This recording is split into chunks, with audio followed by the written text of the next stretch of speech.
Okay, good morning everyone. I'm In Yun, and together with my teammates Park Wing and Che Kian, we're from Team Logicom of NUS. Okay, in order to kickstart our presentation, I'm sure some of y'all might have purchased something online, like books, clothes, or shoes. But how about frozen meat? And have you ever wondered how this frozen meat can actually arrive at your doorstep, still frozen? So today my team, Logicom, will actually unpack this black box of e-grocery. Okay, so now let us just look at the e-commerce situation in Singapore. With these statistics, we can see that more people are shopping online and they have more than one mobile phone on average. So with such rapid technology adoption, it is no wonder that the e-commerce market in Singapore is actually increasing at about 11% these few years.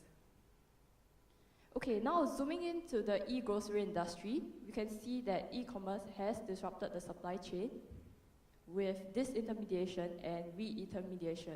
What do I mean by that? First, we have non-traditional players entering the scene with innovative solutions.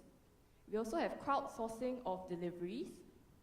Also, the producer is actually cutting out all the middlemen by selling products straight to the customer. This situation is also happening in Singapore.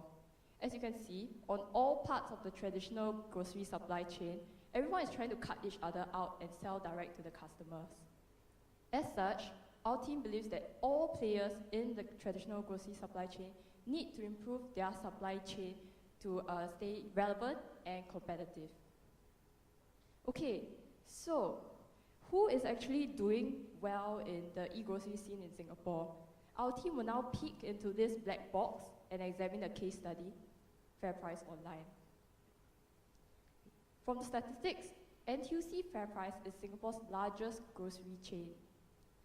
Noticing a need in convenience, as well as a change in consumer lifestyles, Fairprice realized that they had to adopt e-commerce as their solution. Thus, they came up with this B2C e-grocery portal, Fairprice Online.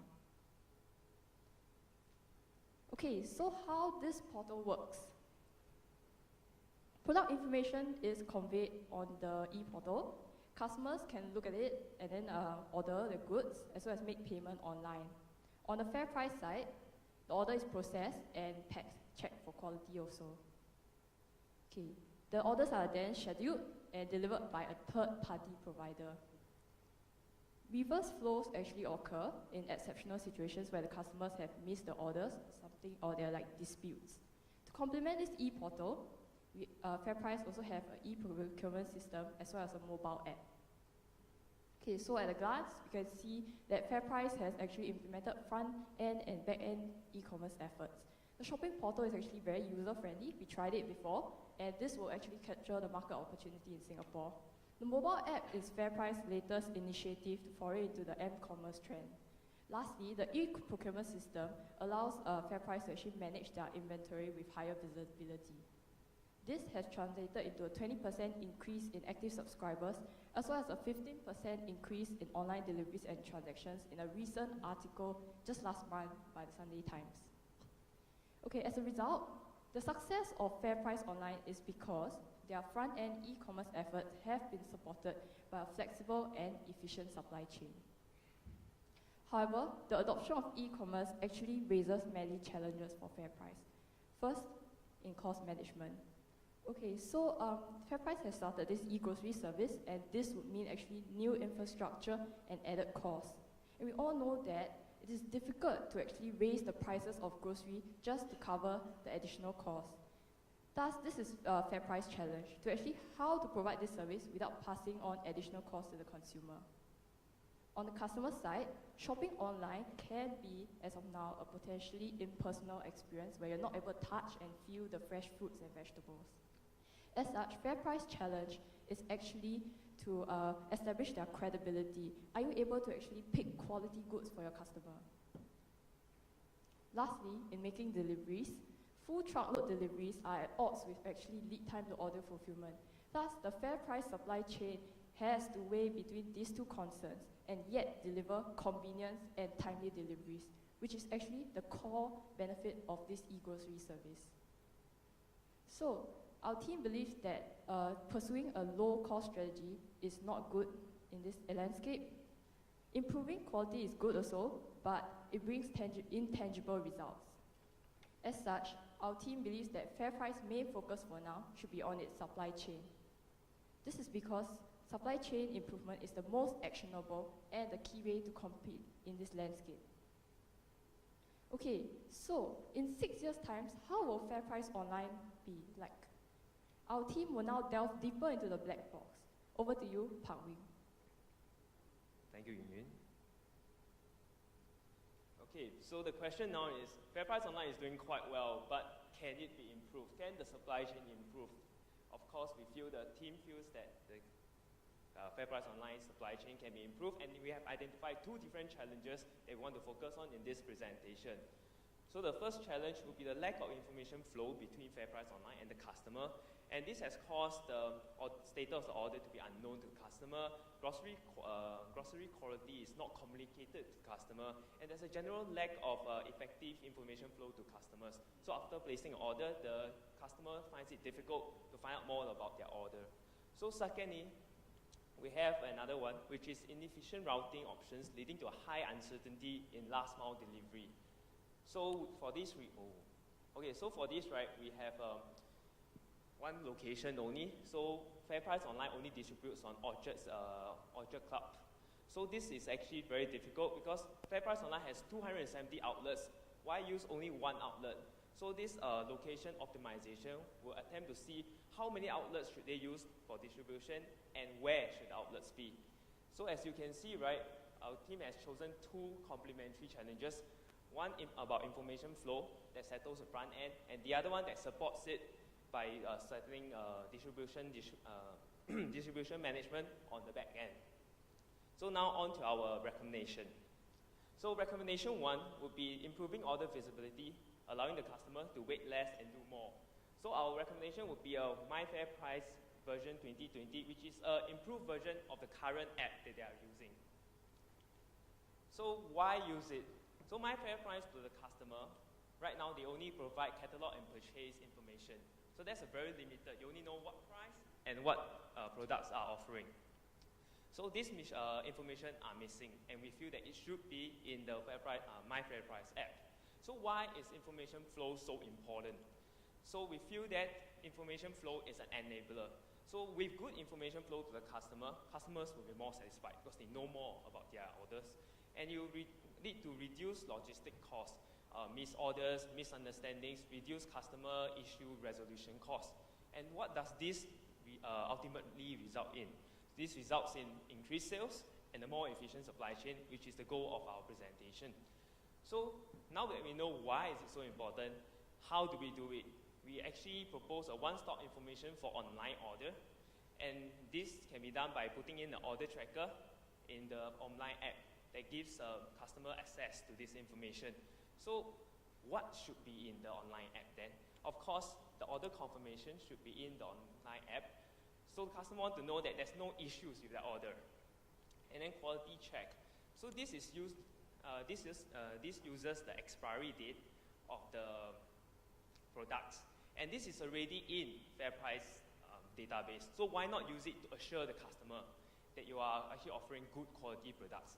And then the estimated time of arrival can actually be used, can be done by using a route optimization after each time period. So for one day, you can actually, after you get all the orders, you can actually schedule it and come up with an estimated time. So this actually reduces the waiting time for each customer. And then after that, the order arriving is an alert function. 30 minutes before the order is supposed to arrive, this thing will actually flash. And then this gives the customer enough time to go back to their home and then get the order. And this actually reduces missed orders and actually reduces the reverse logistics cost of this service. So right now, with this increase in customer service, we project actually a 1% increase in sales above organic growth. And this results in 6.7 million increase in sales over 6 years. So now on to Cher Kian. Thank you, Park Wing. So right now, we have explained to you the e-commerce landscape in Singapore and its potential in the future. We also touched about Fairprice Online's case study, and the key message to take away is that for any front-end e-commerce initiative, it has always to be supported by an efficient, robust, and agile supply chain at the back. We also touched about the first recommendation to actually improve the visibility of the supply chain to its customers. And in our second recommendation, we will actually want to improve the supply chain efficiency. So, before we start, let's look at the current situation. Fairprice Online has actually situated its warehouse at Orchid Country Club, which is in the north, as you can see. Its competitors actually locate their warehouses closer to the southeastern side of Singapore. With a population overlay, with the darker regions representing more densely populated regions in Singapore, we can actually see that Fairprice Online has not located its warehouse close to the population center of gravity. So therefore, we feel that it can position its warehouse better. So we have to ask two questions. How many warehouses should Fairprice Online have, and where should they locate them? In order to answer these two questions, we actually use location optimization, and this is our methodology. The thing we want to minimize is actually fuel costs as well as waiting time. In order to do this, we need some data sources, and these are the relevant information: population figures, the NTUC clusters, as well as GPS coordinates. With that, we can calculate the distance between each of the NTUC clusters. Through this information, we run it through a cluster analysis, where we can answer the two questions: where and how many. And this is done by actually minimizing the sum of the population-adjusted distances between all the clusters of NTUC. We came up with our two-cluster solution, where the warehouses will be situated at Bukit Batok as well as Serangoon. Now with this solution, this model, we can compare it with our current situation. And how do we calculate the fuel cost as well as waiting time? We actually run it through a simple delivery model as well as a simple routing model. As you can see, these are the two locations of the warehouses in Bukit Batok and Serangoon. And it is actually splitting Singapore into two, east and west side. What we have found out is that there's a 13% reduction in customer waiting time, as well as 26% reduction in petrol costs. So how much is 26%? Well, if NTUC Fairprice Online continues to adopt their current warehouse, we will expect to see petrol costs rising, and this is only due to the expansion of the e-commerce industry. If they adopt our two-cluster solution, they will actually reap savings, as you can see in the pink boxes. And if they adopt it in 2015, next year, by the time, in 6 years' time, they will have actually saved $2.8 million over a period of 6 years. So in conclusion, how will Fairprice Online look in 2020? Our team feels that its supply chain will be more efficient, at the same time providing convenience to its customer, as well as the business being sustainable. So how is it really effective? Our first recommendation actually reduces the defect rate, reduces demand for logistics, reverse logistics, as well as reduces the costs associated to the customer complaint resolution. Our second recommendation on location actually reduces waiting time, delivery time, as well as petrol costs, all contributing to the effectiveness of a supply chain. With regards to sustainability, both our recommendations actually contribute to both top line and bottom line improvements in terms of savings, as well as the increase in revenue. So this morning, we actually talked about the e-commerce landscape in Singapore through the case study of Fairprice Online, and we hope that we have opened the blackboard of e-grocery. Thank you.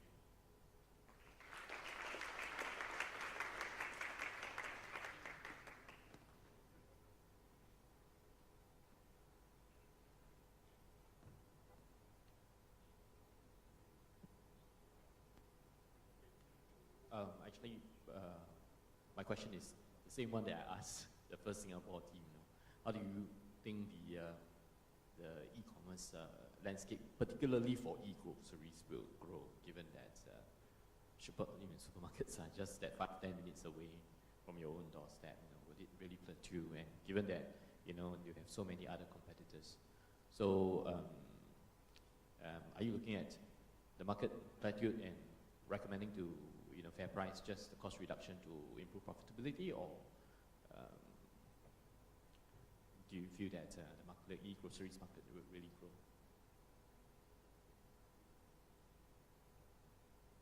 Okay, hello.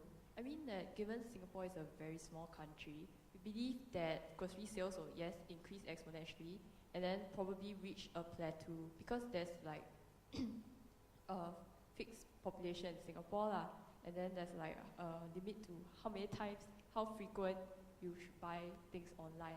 However, we feel that in that sense, at 2014, like this year, Fairprice hasn't reached it yet, and there's actually more potential for e-grocery in future. Like an idea that my team thought of is that instead of just having this e-portal, Fairprice Online can actually start subscription services. So instead of consumers waiting at home for 4 hours at present, since groceries is like a very frequent thing, like once a month, you definitely need to go to the supermarket to buy food. So they can actually make these necessities into like a subscription service where consumers will say, okay, every Monday I want the groceries to be delivered at me at 6 p.m. And this actually makes the demand for e-grocery more predictable and eases like Fairprice loop in terms of all these supply chain issues. To add on, right, I think you mentioned just now that the convenience, is just 5-10 minutes away from your house. I think convenience can be measured in many different ways, and one of it is how heavy is your cargo. If you're carrying a 24 pack of beer, do you really want to bring it back? And if you have a hectic lifestyle, do you really want to step out of your house? Sometimes the door is the greatest obstacle of all. So the question here is, we feel that even though with such a small country, and even though with such a high saturation of supermarket, the ability to stay at home while your goods arrive at your doorstep is definitely a unique value proposition that can actually carry the e-grocery industry forward. Thank you. Okay, thanks. Good points. I think just another point to add is that I think you covered good points around where to site your warehouse, and although Singapore is a very tiny place, but of course it does interpret into real petrol cost savings dollars. So those are good points. I think perhaps one good point, just a comment to add, because I've run such e-commerce operations before, is that ultimately e-commerce program, right, caters to working couples, working families. They are never at home during weekdays. So maybe one of the things that you could factor into your studies would be what kind of cost you're looking at, delivering after office hours. Because if I were to order on an e-commerce website, I will ask for a delivery at night when I reach home. And it will be something like between 8 to even 12 o'clock. Yeah. So what are transportation delivery costs like during those hours and on weekends versus just a general study of delivery in the course of a week? Thank you. Guys, thank you for your presentation. Great one. I have a question. Understanding the landscape of Singapore is small, as you have mentioned, and NTUC has quite a number of physical stores around. How do you see these physical stores coming in to complement the e-commerce part? Right now, the only e-commerce, the e-commerce business is only operating through Orchid Country Club's outlet. So we've actually Fairprice, the supermarkets just dotted all around Singapore, right? NTUC actually can utilize the fact that they are everywhere in Singapore to actually distribute their goods faster. But they are not doing that now. So that's the reason why we recommended this solution. And we also actually tried out the service, and we asked if we accidentally miss our order, what happens? There are two ways we can go about it. Firstly, we can pay $12.20 to get it re-delivered, or we can go all the way to the Orchid Country Club in the north to actually just get our goods. So here's another place where NTUC Fairprice can actually leverage on, which is why not those missed orders, right? Put them at the supermarkets which are closest to my destination, which I want to deliver it to.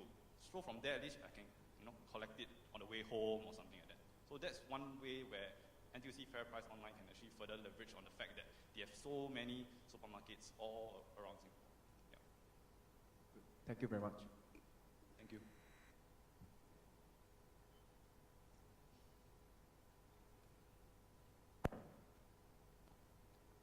Nice presentation, beautiful numbers,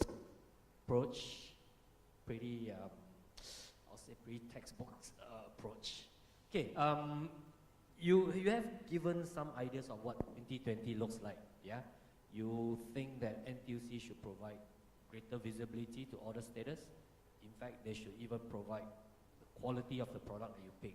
Maybe at this time that you order, it is slightly brown color, grade C, whatever, right? And grade C will be priced at another price versus a grade A at that point in time. All these are fantastic. It requires, of course, a ability to have online, on-time, hardware, software, and someone punch in as well, right? It means cost will increase to NTUC to be able to provide that level of information to the customer, right? Okay, point one. Point two is you made a recommendation of having 2 different location warehouses. I think from a conceptual analysis, it's spot on, it's great. My question though is that it will bring extra cost because you have 2 different facilities to maintain, 2 sets of workforce, inventory. You know, amalgamation of inventory is better than having separate pool of inventory. So net cost will also increase. Rental costs associated as well, versus the reduction in petrol. So where do you think that answer will be? My gut feel is that cost will increase overall. Okay, but having said that, how then can NTUC still be competitive? So I think we see this as a 2-part question. The first part about the app recommendation, and the second part about the physical distribution. So I'll answer the first part. So about the app, right, we actually put a lot of thought into cost because we know that for every piece of information that we give our customers, it has to come from our back end. Somewhere in our database, we must have a collection point and then we have a distribution point of information, which is why you also see this as a supply chain issue. So let us just go through what we have. The first one that we had was order confirmation. It's something that is very readily available. It's something they already give their customer. But we just want to put everything into a one-stop information place so that the customer can see it. So we actually designed the app with a low-cost approach. So for example, second, quality is such an intangible thing to actually measure. But we feel that by giving expiry date, and we are sure that Fairprice Online already checks expiry date, they cannot afford the drop in quality, reputation due to spoiled groceries. So what we have here is that why not use the information they already have and give it to the customer, and then the customer will know that they have a focus in quality, and because quality is a very intangible thing, we feel that trust has a very big role in it. So if the customer sees that and Fairprice focuses on quality, and then they will be more likely to trust that Fairprice will deliver good quality products. And this is the way this information flow works. And as for the timing, right, so it's actually very, it seems very difficult how to give an estimated timing. But it's actually quite simple because the way Fairprice works is that at the end of each cut-off point, they will put in all the deliveries they need to do for the day, and then they will come out with the route. So what we are suggesting here is that after you have all the information, you put in the route. Even something very simple application like Google Maps will be able to tell you approximately how long you will take, and then with the addition of a quite low-cost GPS monitoring, which is something a lot of companies are doing, and because they are using a 3PL, I'm quite sure they already have it on site. It's probably an option, not a capital investment. So that will actually be also quite easy or quite low cost to apply. So we feel that overall for our app, the increase in customer service far outweighs the increase in cost. Yes. So for the second part. For the second part, with regards to the other costs associated to opening 2 warehouses, what we thought about, we try to simplify the whole scenario here, but in actual fact, yeah, like you said, there's also a lot of cost. So what we thought was that, okay, if Fairprice Online actually has all its pickers and its storage or at NTUC, or at Orchid Country Club currently, so it will be a very big one. But now we can shift, say, manpower. Say, for example, if there are 10 pickers currently at Orchid Country Club in the north, now we can just bring 5 and 5, or 4 or 6, depending on the demands in both clusters. We can bring them to the individual warehouse. So in that sense, wages will not increase because you're only serving those 10 people. And in terms of inventory and holding costs, right? Currently, again, the inventory cost is actually based on the storage of the supermarket. So why not? Why not? I mean, it wouldn't be. I feel that it wouldn't make much of a difference if we split the inventory cost. You know, you're just transferring the inventory cost from Orchid Country Club to either Bukit Batok or Serangoon. So yes, it may increase due to slight inefficiencies, but I feel that overall, in the long run, there will be savings. In the short run, there will definitely be costs because of the transfer of knowledge from one supermarket to another, as well as renovation costs to retrofit the Bukit Batok as well as Serangoon to actually cater for the online transactions and picking. Yeah. So yeah, that's it. Thank you. Okay, thanks for that. So if you guys can grab hold of someone in NTUC, talk to them fast. They are building a super huge facility at Joo Koon. I think you guys know about that, huh?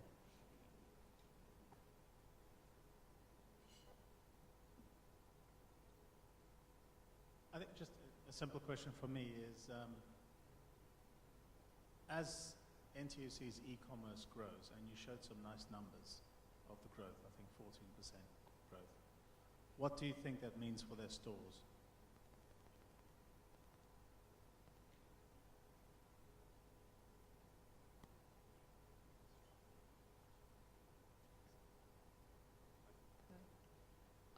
I mean, at first when it first starts, right, there will be like a cannibalization of the brick and mortar stores because now less people will be going to the supermarkets. But we feel that over time, as more consumers actually use e-grocery service, this might not be like a bad thing for Fairprice because, okay, yes, more stores might close down, but that means that they have less fixed costs to incur. Like the running of a supermarket facility is definitely more costly than like all your customers running, just changing a different mode of buying. Yeah, so we feel that actually, all in all, this should not be an issue once consumers get used to it. But definitely, some people might prefer to go to the brick and mortar supermarkets, and Fairprice still needs to like optimize their locations and decide which ones should be kept. So to add on, right, actually this reminds me of a story about Kodak. So what happened was that I'm sure most of you know, happens that digital camera came along and Kodak refused to develop them because film was their main source of income. So I feel that there's a parallel between that situation and what Fairprice is experiencing now. So it's possible that they may actually, they can focus on their physical stores and gain a larger cut of the physical store market. But in the future, you know, when the trend on actually goes on without Fairprice, then the cost will be in lost sales. And we feel that if they don't go into the market and at least cannibalization means that they are taking back part of their profit. If it goes out to competitors like Redmark, then that's something that is very negative for the company. A point to add would be, yes, there will be slight cannibalization, but we feel that the existing brick and mortar stores still can supplement the e-commerce, the rise in e-commerce trend because, firstly, the e-commerce service is not 24 hours, but NTUC Fairprice supermarkets are increasingly switching into a 24-hour operation. The second thing would be the product offerings in the e-commerce that Fairprice Online has currently is not a full spectrum of what NTUC can actually offer. NTUC also actually offer electronics like TVs. They also offer clothing in those Fairprice Extra, those bigger supermarkets. So there are some things where the e-commerce can sell, but not everything. Yeah, so it will still be relevant, but I agree with you that there will be a slight decrease in sales with regards to groceries. Thank you.